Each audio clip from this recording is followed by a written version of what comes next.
Welcome back to Turnips and Tornadoes. I'm Dan. I'm Joanne. What are we making today? We're going to make some fried green tomatoes. We've been waiting on our tomatoes to turn red, and they're not there yet, but we've got some perfect for fried green tomatoes. Yeah, we just picked these this morning, and we're going to do something different this year. We're going to try to keep a log of the larger tomatoes and keep track of how many that we have pulled. Yeah, because we would have liked to know last year. Just out of curiosity, what do you estimate last year we had? I just don't even. 150? I would say more. More. Something. Yeah. We had a bunch. We had a bunch. I read a little bit about the tomato in that fruit or vegetable. Fruit. It is a fruit. Yeah. And do you know why? They have seeds in them. Seeds in them, and they're grown from a flower.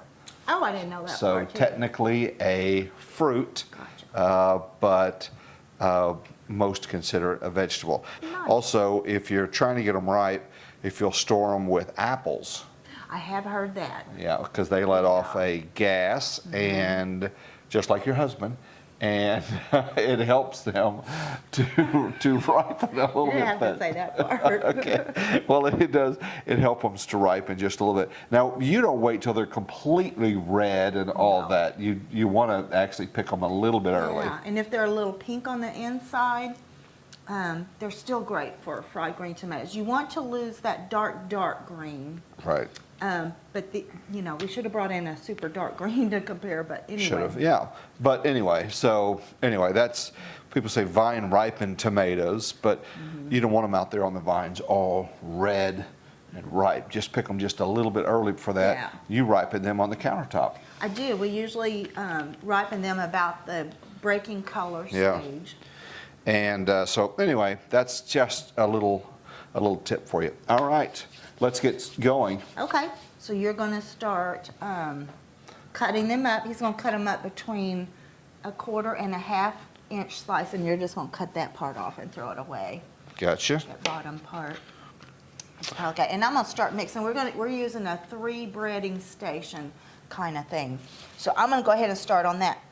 And I am mixing up how much I think it will take for 3 tomatoes. What do you think about that thick? I think that's a nice thickness. Ooh, watch Okay. your fingers. I will. I will. And this will probably be more than Dan and I would eat in one meal. But we made some the other day for the first time for the season. And they can be reheated in the oven really nicely. They do really well. We also reheated some in the microwave. Definitely not as good, but they were. Yeah. It was good, not great. Makes a difference. Makes a difference. Okay, I'm going to start first with my dry station. I'm going to put about 1.5 cups of flour in there.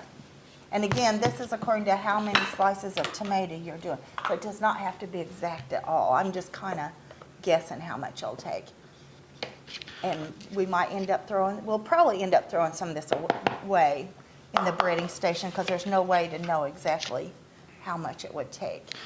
So the movie from the 80s, Fried Green Tomatoes, how many times would you estimate that you'd seen that? Probably about 10 times. 10 times. It's really good.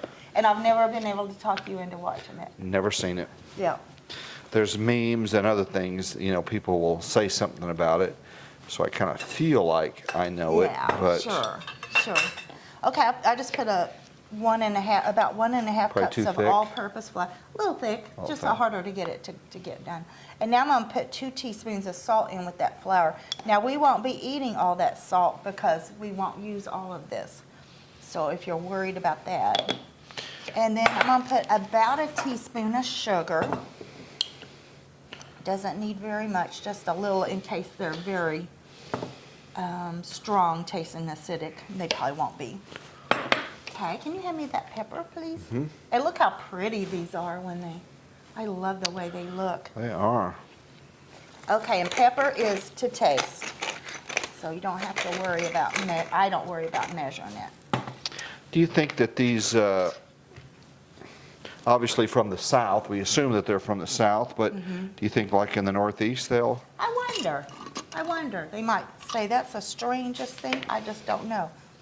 My last ingredient for this first breading station is dried basil. I'm using some that we, from our garden last year. It's lasted really well. Still very strong basil smell. You store it in that jar and put it in the cabinet, right? I do, and I made a bunch last year, so some of it I put in the freezer and kept it frozen until I was ready for it. Gotcha. Okay, so that's my flour, salt, sugar, pepper, and basil. I'm just gonna kind of mix that together. Especially want to get the salt mixed up because you don't want a big hit of salt. What are we having this with? What is a good side for a... For us, for lunch today, I took some cooked pinto beans out of the freezer. So we're gonna have fried green tomatoes, pinto beans, and cornbread.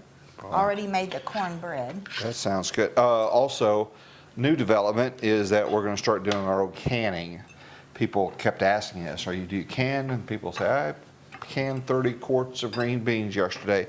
So we ordered a canner, and you were a little concerned about the old pressurized one like your mama used, about it exploding or not knowing what we're doing. I wasn't super worried about that, but you have to really keep an eye on it. Okay. So I had read that a lot of people were super happy with an electric one. Yeah, and So the that's one that what we we're gonna ordered does both a water bath and the traditional pressurized one. So we got, I went and got some supplies. So we have some both quart and pint jars. So we'll get these Yeah. sterilized, and maybe in the future, after we figure out what we're doing, we will do a video on that. Yeah, But- after we've been doing it a But lot. not this week, Yeah. because we don't know what we're doing. We don't know.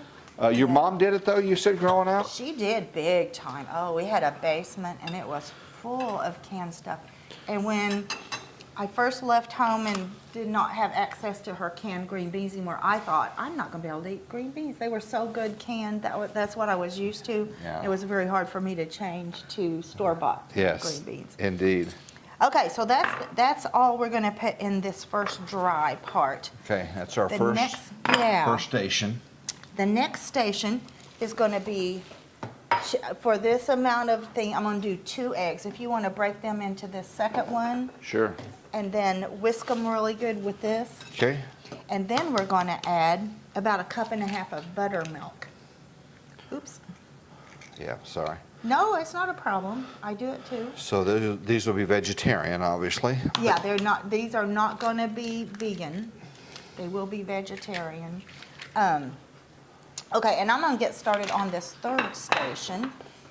On that one, I'm going to use about 1.25 cups of cornmeal.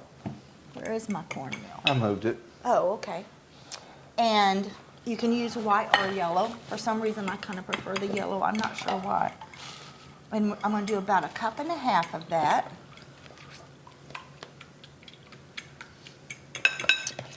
Any water? In that, no, we're No. going to put buttermilk in it. Oh, that's And right. until now, I didn't used to buy it. We use plant-based milk, and I always just sour it myself instead of the buttermilk. But I just wanted to try it with buttermilk this time and Okay. see how it does. You gonna get your buttermilk? Yes, please. Okay, so that's 1.5 cups of cornmeal. And actually, I needed about 1 1/4. And again, it doesn't have to be exact, but I don't think we'll need quite that much. And then something different on this recipe is that we're going to add panko crumbs to it. We did this when we made some last week, and I really liked it with the panko crumbs. I always do like panko crumbs, the green one, yeah. And a lot of recipes will say breadcrumbs, Yes, but you prefer the panko crumbs. which are still breadcrumbs. Okay. I believe they're Japanese breadcrumbs. They just have a lot more texture to them. And I don't know if they have any ever that are seasoned. I've never seen seasoned ones. Whereas with regular ones, you can have seasoned or unseasoned. And then I'm gonna put about 1 cup of breadcrumbs in there. I And read again, also doesn't where have to the be exact. average American eats 24 pounds of tomatoes per year. Wow. So that's not just eating them, it's in pasta and other Gotcha. things, but 24 pounds. I would say we probably double that. At least. Yeah. Yeah, probably so. Yeah, and we have a son who can eat them, but he's not crazy about them. I'm not sure what happened there. But daughter and her family loves them. Okay, I was going to try to get that a little bit more mixed up. I don't know. Oops. Okay, so now if you would put let's see, maybe 1 1/4 cups of butter. Oh, you got to shake it up first with the lid Gotcha. on. Really, really good. We don't, like I say, we don't normally use buttermilk, so I wasn't used to that. A tomato is also 94.5% water. Wow. Did you know that? Wow. So good hydration. And one thing about tomatoes that I learned from someone else is the best time to pick tomatoes is when they're quite dried out. Like on the vine's needing water. Huh. It makes them a lot more flavorful. If you've just watered, it really waters down Dilutes. the flavor. Yeah. Whoops, I'm just going over big time. So I thought that was important because sometimes I do pick tomatoes and it not as much flavor as I would hope, but I think I always used to pick them when I had just watered, because with a lot of things like green beans and stuff, you do not want them to be in need of hydration, as you want them to have plenty of water. Back many, many years ago, I was a morning meteorologist in Oklahoma City, and we had the Big Tomato Contest. We Yeah. ran it for 3 weeks. Very popular. And so we did it by weight. And so people would bring their tomatoes by the station. Logistically, it was a mess, but they would bring them by the station, leave them in the lobby. And then when I would come in the next morning, I would do a weigh-in, and I would keep the top like 5. The others I would throw out or give away, but we kept it. And on the box that I had in the refrigerator, on the box, it said, "Please do not eat the contestants." Did you ever have anyone eat some? I don't think so. They got pretty, after a while, they got a little bit old after 3 weeks, so I would weigh them and say, okay, Bob had a weight of, 3 pounds or whatever. Yeah, yeah. But that was a fun thing that we did. I thought after I left, somebody would start it up again, but nobody did. Nobody So did? the I'm Big Tomato surprised. Contest, we did Yeah. that for several years. The biggest one, the largest tomato on record, was picked in Oklahoma, and it weighed 3.5 kilograms. That's about 7.7 pounds. Was that a guy from Edmond? I think it was, but I couldn't find that fact. Gotcha. And I kinda he think won so, one too. year, the Big Tomato Contest. And the funny thing, I don't think it was this gentleman, another gentleman that we went out to his house and we shot a remote, and he showed me where his tomato plants, and he said, "My secret?" I said, "Yeah, it was over a septic tank." Oh my gosh. Well, people, my parents, when they would grow tomatoes, they would go out into the pasture and get a cow patty. If you're from the country, you know what that is. Oh, yeah. And put it at the bottom of the hole and then do it. Well, there you go. You got to do what you got to do. So that was a lot of fun, and we love tomatoes and love giving them away. When you give somebody a tomato, it's like you just gave them a $10 bill. They're like, "Oh, that's great!" Like it's a tomato. But if you have to eat store-bought and you remember what a homegrown tastes like, they don't even compare. Yeah, I've seen a T-shirt and I wanted it for a long time. I never got around to getting it. Store-bought tomatoes taste like disappointment. I like that. Well, that And outer it's so true. skin is just so thick. It's like plastic, and you slice into a homegrown. Yep, yep. Okay, so what do you want to do now? You want to break? We have our 3-station breading. I have the tomatoes sliced. So now we're going to take a little break and go heat up some oil, and we'll finish them over at the stove top. We'll see you at the stove. Okay, I brought the 3-part breading station over here to the stove, and I'm heating up some coconut oil. You can use whatever kind of oil that you prefer. I think it's about ready. It's hard to tell. You know what, I'm gonna go ahead and get some of these. Sometimes I like to go ahead and have some of these ready to go, because once it gets really hot, it doesn't. So the first one is the flour station. That way, it's kind of like the glue. Then you put it into the buttermilk station, and it will stick that way. So these are really pretty slices. I feel like that's getting close on the oil. Let me see. So flour, buttermilk, then the cornmeal. Yes, and it has the other stuff in it too, the seasonings. And also, when I'm done with them, I I need to taste one because sometimes it might need some salt. Even though there's a lot of salt in there, we're going to leave some of that behind in the breading station.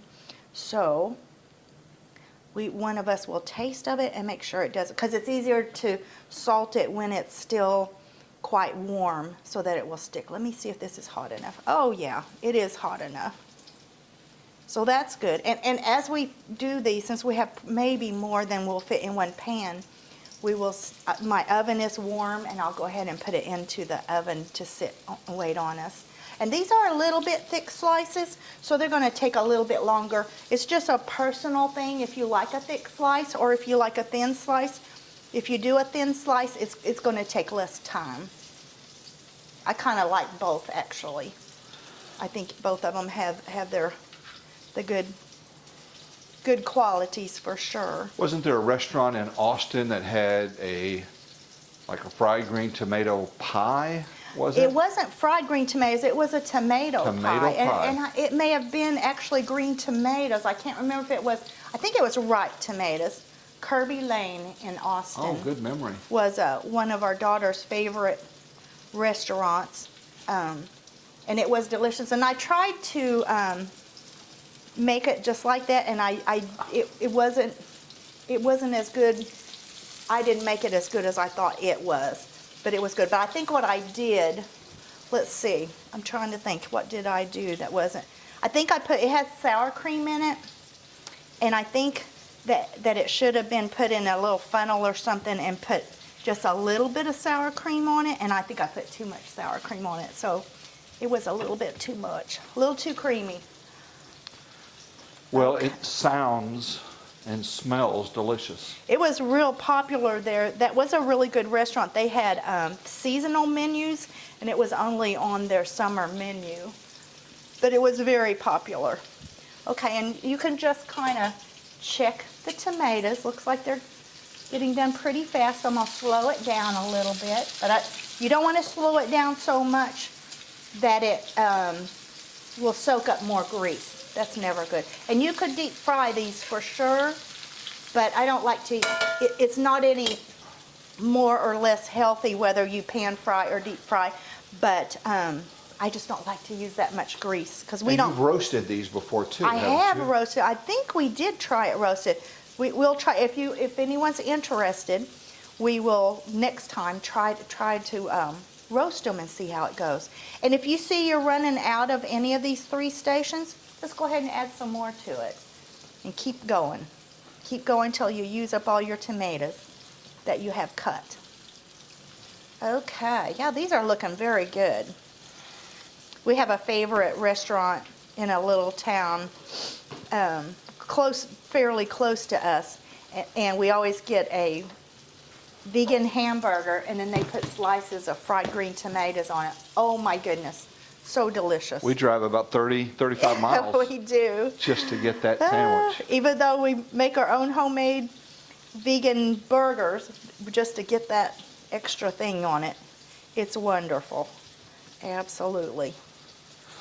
Okay, these are looking very good. I do like the panko edition. I didn't used to do that. I used to do just the cornmeal on the last station, but I really do like the panko. It gets nice and crispy. What does the basil do? That's a little different. Somebody said they hadn't heard of that before. That's just an herb. It's just adding an herb. You could do any herb you like. It's probably better to do the dried basil, I'm thinking, on this fried food. Not sure about that, but yeah, it's just what you might particularly like. And I have a baking sheet with a screen on it, and then I'm going to. And then after they have kind of sat there for a while, I will then, oh, thank you, that's much easier. Okay, these are not quite ready, but they're close. That one was getting very. Sheet, So you just, yeah, go cooling ahead. rack, and then paper towel to soak up some of that Yeah, and oil. then after I've done this batch, I will peel back the paper towel because I don't want it to make it, what's the word? I don't want it to sit there and get soggy, so I will remove that once I feel like it, that the oil is gone. So you're going to finish these up. Yeah. And then we are going to give you a taste Try test one on out. these. Yeah. And let you know how they go. But it's basically just rinse and Yeah. repeat this whole process. Yeah, and just watch them. Watch your heat, whether it needs to be a little more heat, a little less heat, and it'll come out great. Isn't that pretty? Oh, it's beautiful. Yeah. Can't wait to taste it. Okay, we'll see you on the other side. Take it. Well, they smell great. Yeah. And they look great. Yeah. They Let's- look pretty good. Let's find out as well. Now, you mentioned roasting. We can maybe do that if there's an interest on that, If maybe there's in an the interest, future. if anyone's interested in doing that, By the sure. way, the name of that restaurant was the Hammock House in Claremore, Oklahoma. Claremore. Yeah. So Yeah. there we go. And you could use the same breading for fried okra also. Oh. And I didn't mention, I put about a 1/2 inch of oil in that skillet. I use a cast iron because it holds the heat well, but you don't have to have cast iron. But everything tastes better in cast iron. It does seem to. Like it? Did they cook through? Mm-hmm. Still hot. Very, very good. Very good. I really like the panko, adding the panko to it. That adds a lot. So we'll have these today later for lunch with some beans, cornbread. Wow, Absolutely. that is fantastic. So there you have it. Fried green tomatoes. It's more than just a movie. It's a staple that we're going to have here for the next, what, month and a half? We don't have it very often. 'cause Maybe we that's don't why it's do special, fried- because yeah, we you don't do get it fried year-round. food very often, No, so, we don't. but we will probably have it some All right. When you subscribe, when you like, when you comment, that all helps the algorithms of our little channel to grow. So we want to say thank you for that. Yes. It does help us grow. Anything Yes. else? That's it. Okay. All That's right. it. We're gonna eat lunch. We're going to eat lunch here shortly. You guys take care. Thank you so much for watching and sharing and commenting. All helps us out. All right. Have a Yep. great day. We'll see you soon.